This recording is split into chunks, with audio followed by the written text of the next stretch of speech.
दक्षिण ओडिशा राजनीति में बीजेडी को बड़ झटका। बीजेडी इस्तीफा देले पूर्वतन राज्यसभा सांसद एन भास्कर राव और पूर्वतन मंत्री लाल बिहारी हिमिरिका। यह बड़ खबर। बीजेडी रे पुणी हट चमट। बीजेडी इस्तीफा देले रायगड़ार टाणुआ नेता तथा पूर्वतन राज्यसभा सांसद एन भास्कर राव और पूर्वतन मंत्री लाल बिहारी हिमिरिका।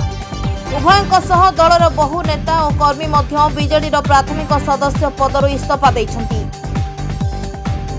ओडिशा राजनीति रे बड़ हलचल। रायगड़ार दुई टाणुआ नेता बीजेडी इस्तीफा देइथिबा जणा जायछि एवं गठन हेला बिजु स्वाभिमान मंच।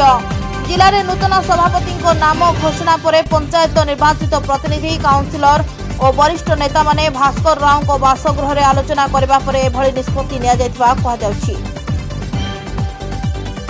पुणे थरे कही रखुचु बीजेडी इस्तीफा देले रायगड़ार टाणुआ नेता तथा पूर्वतन राज्यसभा सांसद एन भास्कर राव और पूर्वतन मंत्री लाल बिहारी हिमिरिका। उभयଙ୍କ सह दलर बहु नेता और कर्मी मध्य बीजेडी प्राथमिक सदस्य पदर इस्तीफा देइछंती। Bureau report JMJ news.